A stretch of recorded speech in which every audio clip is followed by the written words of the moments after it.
Nós vamos meditar hoje, meu irmão, num texto que está lá no livro de 2 Reis, no capítulo 5, você já pode abrir, por favor. 2 Reis, no capítulo 5, nós vamos ler uma história de um comandante do exército do rei da Síria, e que eu creio que muitos aqui já ouviram essa história, que é a história de Naamã. Quem estava no primeiro culto já ouviu também, mas vai ouvir de novo, e a palavra do Senhor se renova.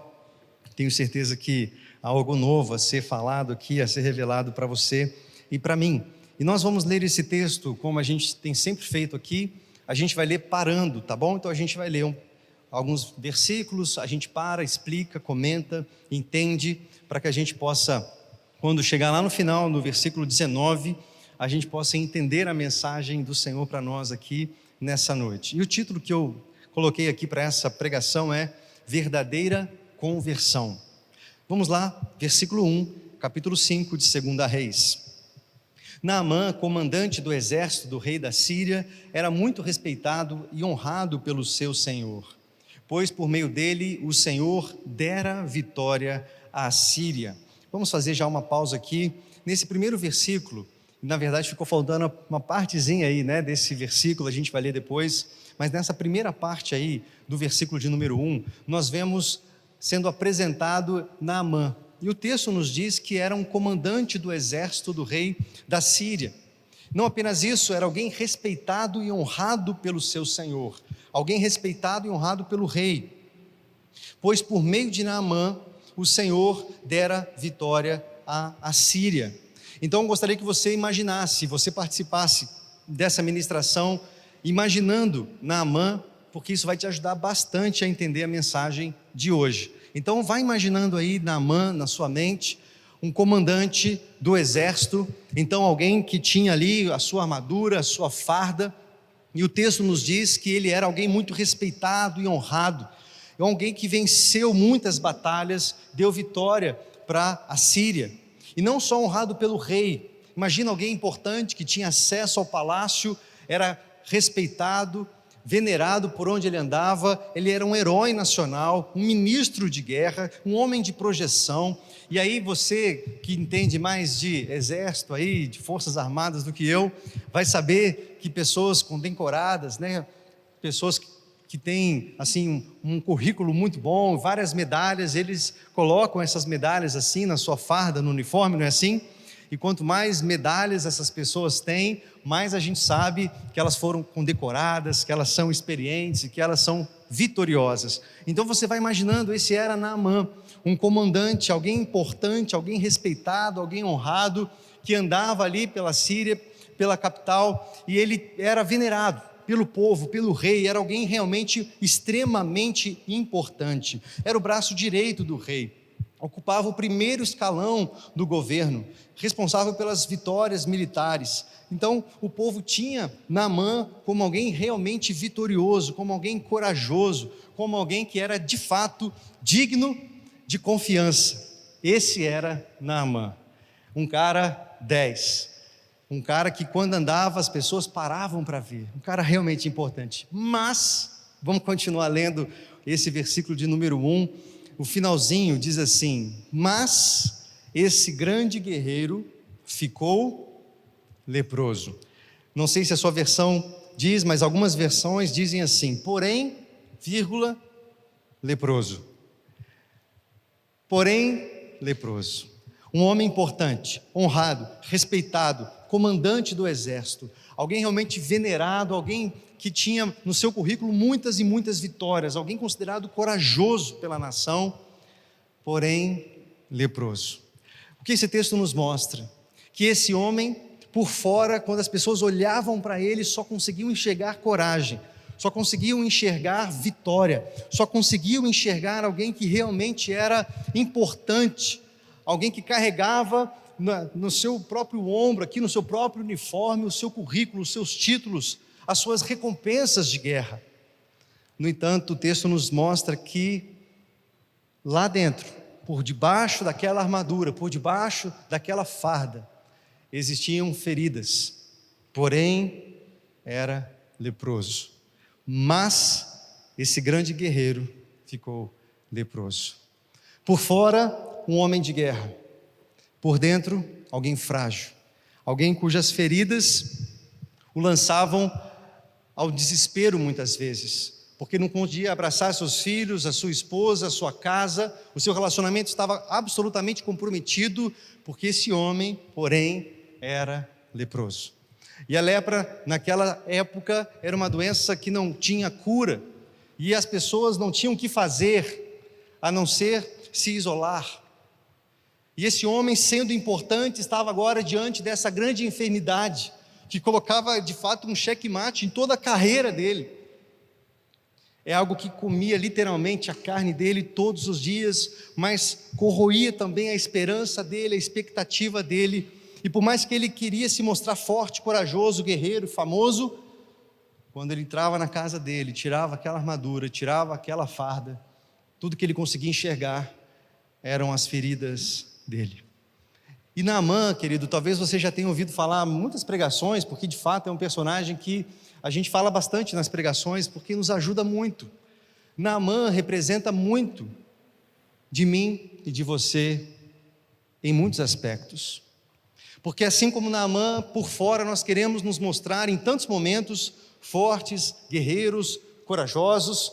Nós queremos que as pessoas olhem para nós e vejam exatamente isso. Olha lá, um homem de Deus. Olha lá, uma mulher de Deus. Olha, ele está no culto. Olha, ela está no culto. Que bom que vocês estão aqui. Que bom que você está aí assistindo também. E nós queremos exatamente isso, mostrar uma imagem que gere admiração pelas pessoas. E nós vivemos uma ditadura. E aí os meninos aqui dos jovens compartilharam no último culto Power, né?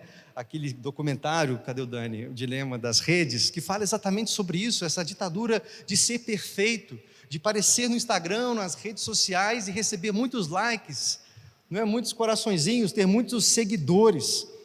E aí a gente sabe que ali na timeline é uma vida, mas nos bastidores, vidas absolutamente deprimidas, porque não receberam tantos likes quanto gostariam, porque não se acham tão bonitos, ou tão bonitas, ou tão inteligentes, ou tão importantes, ou tão famosos. E a gente vive de fato um tempo em que cada vez é mais forte a valorização pela aparência, sim ou não? E nós valorizamos o exterior, mas é um contrassenso muito grande. A gente tem falado, né, desse contraditório do reino de Deus, que de fato é um reino de ponta cabeças, porque enquanto o mundo valoriza a aparência, o reino de Deus valoriza o interior, valoriza o nosso coração. É por isso é tão bonito essa música que nós cantamos agora. Em espírito e em verdade nós te adoramos, porque é isso que de fato importa. Lá em João capítulo 4, Jesus fala sobre isso, né? Ele vai falar com aquela mulher samaritana, que Deus é espírito, e importa que os seus adoradores o adoram em espírito e em verdade. São estes o que o Pai procura. Então você imagina o Pai procurando adoradores, passando os olhos sobre a terra, passando os olhos sobre esse galpão, esse lugar aqui nessa noite, e olhando não só para a tua aparência, querido, porque a gente é craque nesse negócio de aparentar crente, não é? E a gente fala igual crente, e aí vaso, varoa, e enfim, o nosso vocabulário é uma beleza, é uma bênção. Quando fala misericórdia no mercado, a gente vai, lá vai um crente. A gente sabe aparentar. Os nossos carros vão para o céu primeiro que a gente, são, né, os adesivos, que, né, são tudo crente. A gente aprendeu a ter uma performance religiosa e nos aparentar, ter uma aparência de crente. Mas do que isso vale aos olhos do Senhor, meu irmão? Quando nós nos apresentarmos diante dele, ele não vai querer saber se a nossa camiseta era gospel, se o nosso carro tinha um adesivo gospel, se a gente era gospel. Ele vai olhar para o nosso coração, vai passar aquele raio-x e vai falar: aonde estão os meus adoradores? E se ele passar os olhos aqui nesse lugar, nessa noite, será que ele encontraria adoradores? Amém? Sim ou não? Que ele possa encontrar aí também em nome de Jesus. Mas Naamã nos representa em muitos aspectos, porque a gente aqui está num culto como esse agora à noite, com a nossa armadura, vamos dizer assim. A gente se vestiu bem, né? Tanta gente bonita, tantos meninos bonitos aí, né? Gente top aqui nessa igreja, maravilha. E a gente aparentemente está tudo certo. E aí, como é que você está? Não, está tudo bem. Olha, boa semana. E a gente não dá abraço mais, né? Mas fala que Deus te abençoe, uma excelente semana para você. E a gente dá aquele sorriso, mas quando vira a esquina, vem aquele vazio, sim ou não, pessoal? Em tantos momentos a gente se percebe confuso com os nossos dilemas, com as pressões que a gente recebe no trabalho, na escola, na faculdade, na família, e a gente volta para casa e percebe que o casamento já não está tão bom assim. A gente volta para casa e percebe que a relação com os filhos ficou para trás. A gente percebe que o mês está nem na metade, mas o dinheiro já foi, e a situação está cada vez mais complicada, e a gente se sente oprimido, se sente deprimido, depressivo, e é um tempo em que a gente percebe aumentar cada vez mais as doenças emocionais, afetando inclusive pessoas muito jovens, né? Os nossos adolescentes, pré-adolescentes, até mesmo crianças, vivendo debaixo dessa ditadura da beleza, dos padrões elevados do mundo. E isso leva a um grande sofrimento, assim como eu creio que Naamã sofria. Por mais corajoso que ele parecesse, por mais guerreiro que ele aparentava ser, por mais medalhas que ele carregasse no peito, havia feridas ali dentro. E você sabe, a lepra, uma doença que corrói a pele, e você imagina ele com aquela armadura e aquela enfermidade, aquelas feridas lá por dentro, e ele não conseguia fugir daquilo que realmente ele era. E uma hora a máscara cai, sim ou não? E a gente, por mais que a gente tente aparentar força, aparentar poder e coragem, uma hora a gente vai realmente se prostrar, talvez diante da depressão, do desespero, e tantas pessoas pensando em suicídio. E se eu fizesse uma pergunta aqui, talvez alguns de vocês, e talvez que me escutam, já pensaram isso pelo menos uma vez. E é uma estatística muito triste, isso está muito perto de nós. Assim como Naamã, nós queremos aparentar força, mas lá dentro nós temos uma enfermidade que nos corrói. Vamos continuar lendo e vamos ver aqui o que acontece com esse homem. Versículo de número 2. Ora, as tropas da Síria haviam atacado Israel e levado cativa uma menina, que passou a servir a mulher de Naamã. Um dia ela disse à sua senhora: se o meu senhor procurasse o profeta que está em Samaria, ele o curaria da lepra. Versículo 4. Naamã foi contar ao seu senhor o que a menina israelita dissera. O rei da Síria respondeu: vá, eu lhe darei uma carta para que você entregará ao rei de Israel. Então Naamã partiu, levando consigo 350 quilos de prata, 72 quilos de ouro e 10 mudas de roupas finas. A carta que levou ao rei de Israel dizia: junto com essa carta, estou te enviando o meu oficial Naamã. Versículo 7. Assim o rei de Israel leu a carta, rasgou as vestes e disse: por acaso sou Deus capaz de conceder vida ou morte? Porque este homem me envia alguém para que eu cure da lepra? Vejam como ele procura um motivo para se desentender comigo. Vamos voltar aqui e entender o que aconteceu. Esse homem, comandante, muito importante, herói nacional, vitorioso nas batalhas, quando chega em casa, se depara com suas feridas. O texto diz que existia uma menina morando com eles, que foi levada cativa de Israel para a Síria, uma escrava, uma menina, e eu citei aqui no primeiro culto, o valor, né, das nossas crianças, dos nossos adolescentes. Deus usa quem Ele quer, amém? E aqui usou uma menina, não fala o nome dela, mas certamente uma jovem, e ela diz: se o meu senhor Naamã soubesse que existe um profeta lá em Israel, ele iria lá e seria curado da lepra. Eles dão ouvido para essa menina, eles dão ouvido para isso que essa menina falou, e o rei da Síria dá uma carta para Naamã ir para Israel, para que ele pudesse ali realmente receber a cura que ele tanto almejava. Mas o texto nos diz que quando o rei de Israel recebe Naamã, ele se desespera, porque por mais rico que fosse Naamã, por mais poderoso que fosse Naamã, o dinheiro não comprava essa cura. O prestígio não comprava isso que ele necessitava. E aquele rei se desespera. Como é que eu vou curar esse homem? Como é que eu vou fazer? E ele rasga as vestes em desespero, porque ele não sabia o que fazer. Vamos ler agora no versículo de número 8. Quando Eliseu, o homem de Deus, soube que o rei de Israel havia rasgado suas vestes, mandou-lhe esta mensagem: por que rasgaste tuas vestes? Envia o homem a mim, e ele saberá que há profeta em Israel. Então Naamã foi com seus cavalos e carros e parou à porta da casa de Eliseu.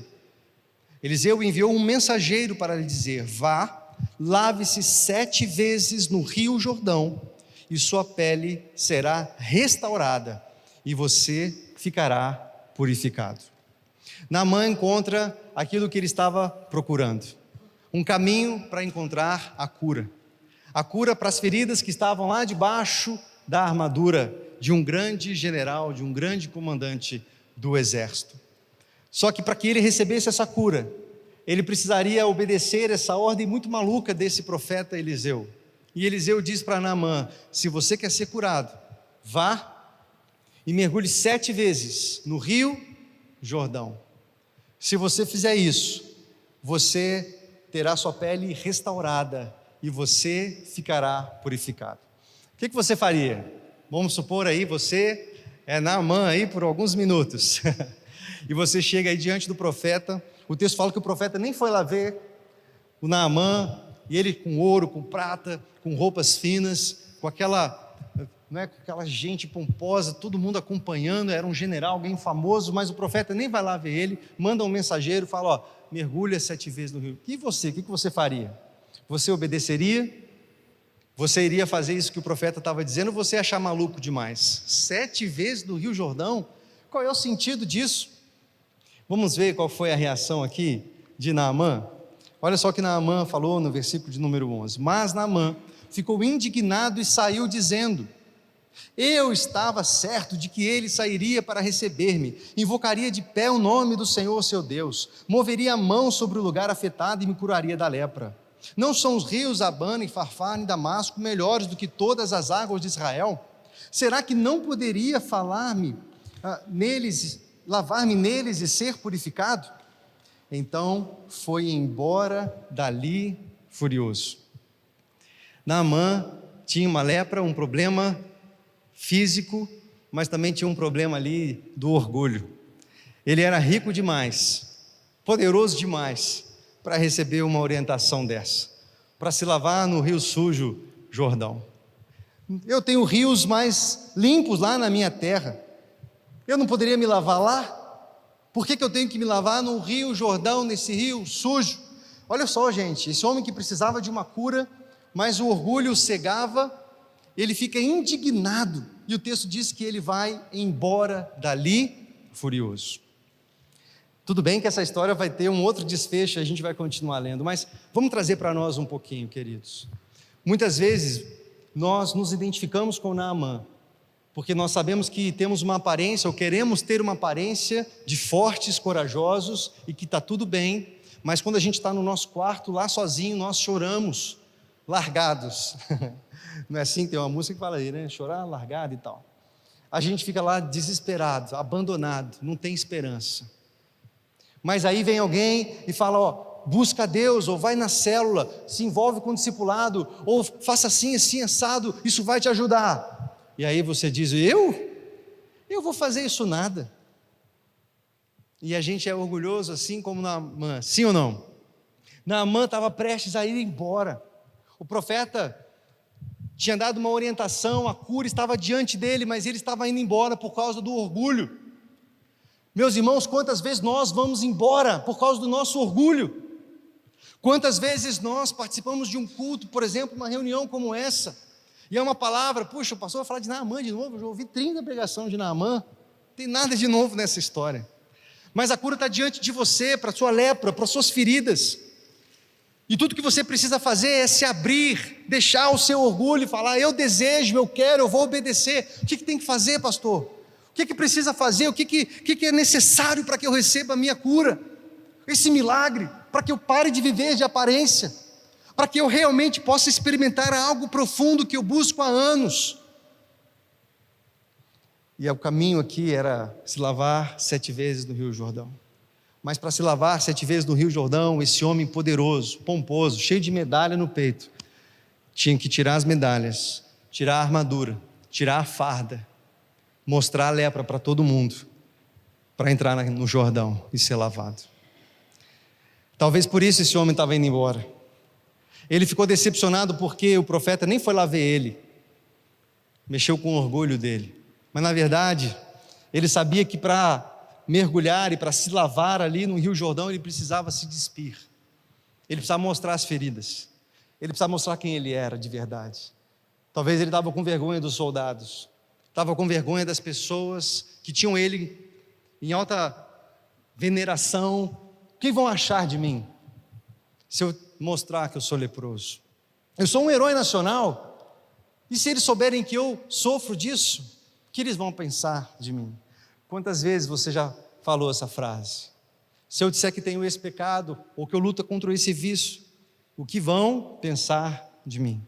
O que o pastor vai pensar de mim? Eu vou marcar nada para o gabinete, vou nada. E eu falo isso para ele, o que ele vai pensar de mim? Sim ou não, pessoal? E a gente está preocupado com o quê? Com a reputação. Mas Deus está preocupado com o nosso caráter. Só que para mexer no nosso caráter, em muitos momentos, Deus vai mexer na nossa reputação. Em alguns momentos a gente é envergonhado. E eu falo, Deus, mas para que eu tenho que passar por isso? É porque eu estou mexendo na sua reputação para tratar o seu caráter. Eu estou mexendo no seu orgulho para começar a mexer em valores dentro de você. Queridos, será que a gente tem sido orgulhoso? Será que você tem sido orgulhoso? Você está na igreja há 5, 10, 15, 20 anos, mas tem áreas da sua vida que nunca foram tocadas ainda. Porque você pensa, se eu disser que faço isso, o que vão pensar de mim? E você quer aparentar coragem, força para as pessoas, mas aí dentro, a ferida te corroendo todos os dias. A gente precisa reconhecer que Jesus se preocupou muito com esse problema, e ele já encontrava exatamente esse problema lá 2000 anos atrás, no primeiro século, com os religiosos daquela época. E você sabe que Jesus não pegou leve com esse pessoal, né? Jesus olhava para os fariseus, os doutores da lei, os saduceus, grupos políticos religiosos da época de Jesus, que cumpriam a lei, sabiam de cor a Torá, cumpriam todos os preceitos, mas Jesus, quando olhava para eles, só encontrava hipocrisia. Eu quero ler um texto com você, se quiser anotar, anota, ou se quiser abrir, pode abrir também, mas se não, só me ouça. Está lá no capítulo 23 do livro de Mateus. Nesse texto, Jesus vai olhar para o coração desses religiosos e vai falar assim: vocês são hipócritas, vocês me honram com seus lábios, vocês querem fazer pose para as pessoas, mas o coração de vocês está longe de mim. Olha o que ele diz no versículo de número 25: ai de vocês, mestres da lei e fariseus hipócritas, vocês limpam o exterior do copo e do prato, mas por dentro eles estão cheios de ganância e cobiça. Fariseu cego, limpe primeiro o interior do copo e do prato, para que o exterior também fique limpo. Ai de vocês, mestres da lei e fariseus hipócritas, vocês são como sepulcros caiados, bonitos por fora, mas por dentro estão cheios de ossos de todo tipo de imundície. Assim são vocês, por fora parecem justos ao povo, mas por dentro estão cheios de hipocrisia e maldade. Jesus pegou doído, sim ou não? Porque esses caras eram sinceros. Os fariseus eram religiosos nos mínimos detalhes, eles cumpriam aquilo com muito rigor, jejuavam, davam o dízimo de tudo, absolutamente tudo, mas quando o Senhor olhava para o coração, tudo que ele conseguia encontrar era hipocrisia, sepulcro caiado, cheio de cal por fora, bonitinho ali por fora, mas por dentro imundo. E queridos, isso é importante a gente lembrar, que o Senhor não está preocupado com a nossa reputação, com a nossa aparência de crente, embora a gente tente a todo custo manter isso, não é verdade? E talvez nós que estamos aqui na frente, né? Ok, eu posso falar e pregar, e falar bonito e cantar bonito, o pessoal do louvor aqui, mas a Rebeca está me assistindo, ela me conhece dentro da minha casa, ela sabe quem é o Marcelo, e lá eu preciso tirar. E aí, quem sou eu na minha casa? Quem é você lá na sua casa? Eu citei aqui no primeiro culto o livro do Bill Hybels, né? Quem é você quando ninguém está olhando? Quem é você de madrugada navegando lá na internet? Por onde você costuma ir? Quem é você quando está dirigindo sozinho no carro e alguém te dá uma fechada? Ou alguém está mais devagarzinho assim na sua frente, sabe? Ai, meu Deus, e aí? Quem é você? Quem sou eu? Onde estão as nossas feridas?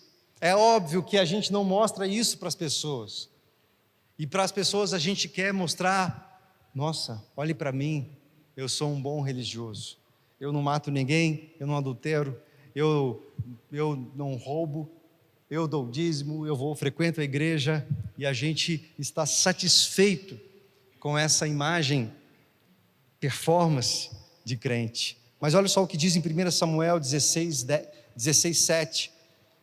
Quando Samuel vai olhar um futuro rei para Israel, ele vai lá na casa de Jessé, olha os filhos ali, bonitões, fortões ali, fala: puxa, esses caras aqui dariam ótimos reis. Olha só o que Deus diz para Samuel: não considere a sua aparência nem a sua altura, pois o rejeitei.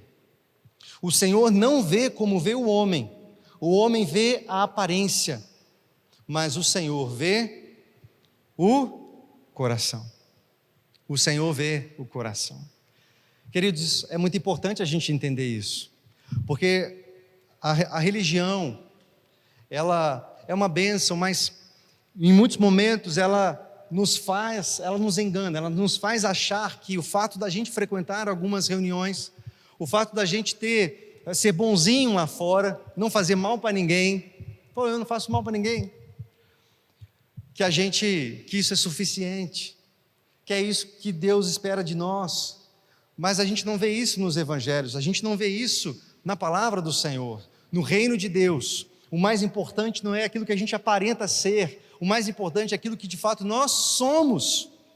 E para ser tratados lá no fundo, no coração, nós precisamos tirar a capa e mostrar as feridas.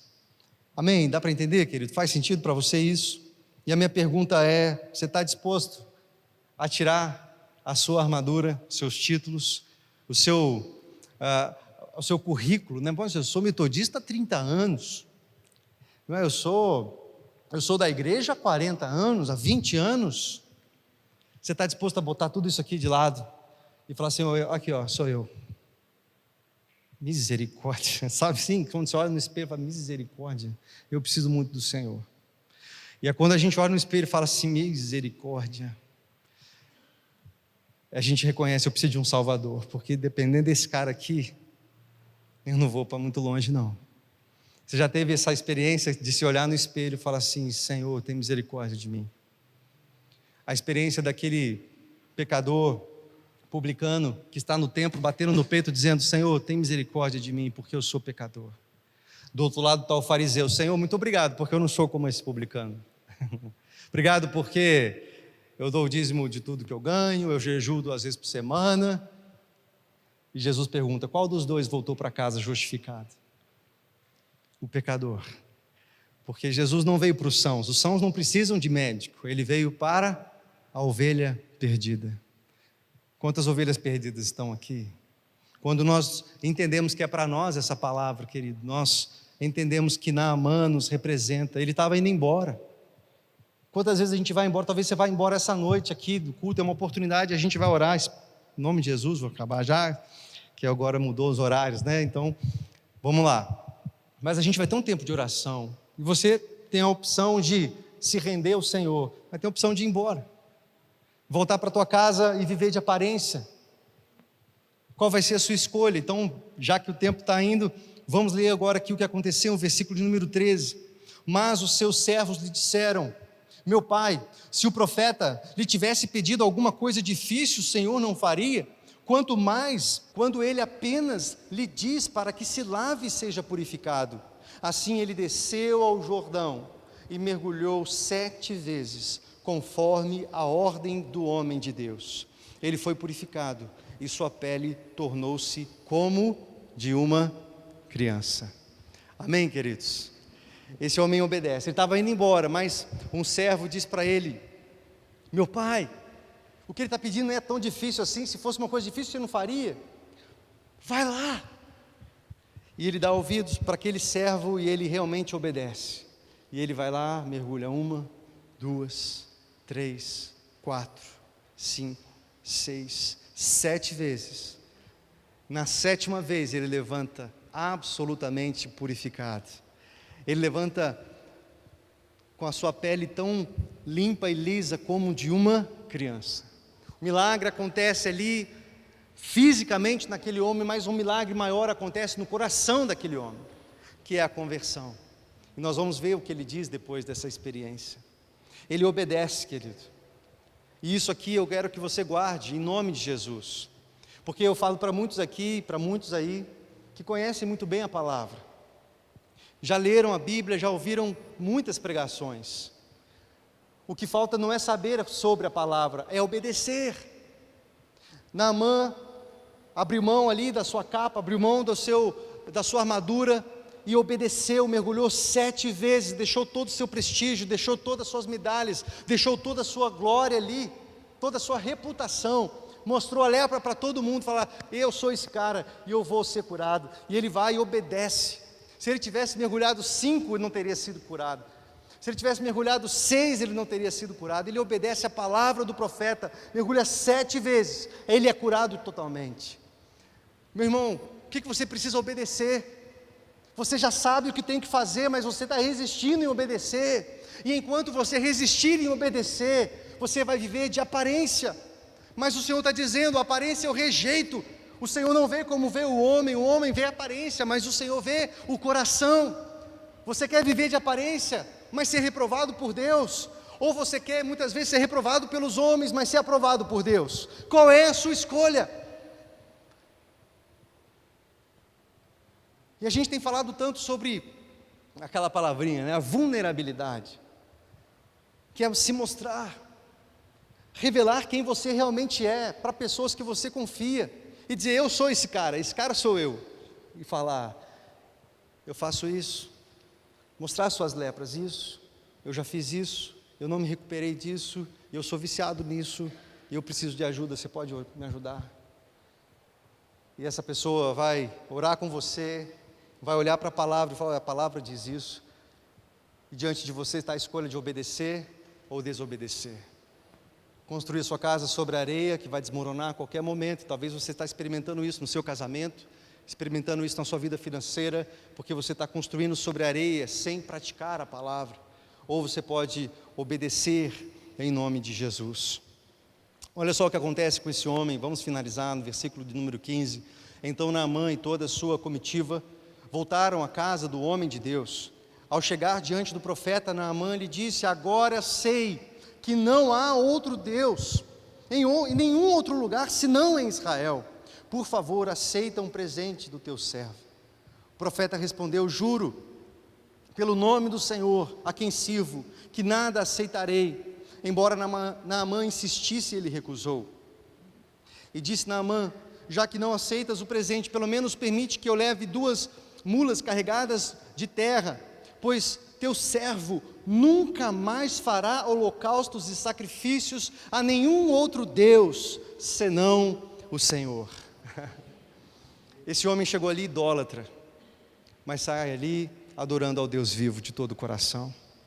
Ele entendeu que ele estava diante do Deus que está acima de toda a verdade, de todos os outros falsos deuses por aí. E é necessário que você saia daqui também, querido, declarando isso. E isso é conversão. Quando nós estamos indo numa direção, e agora quando, sabe assim, você está dirigindo e vê aquela placa, conversão à direita, a conversão vai falar: vou para um outro caminho completamente diferente.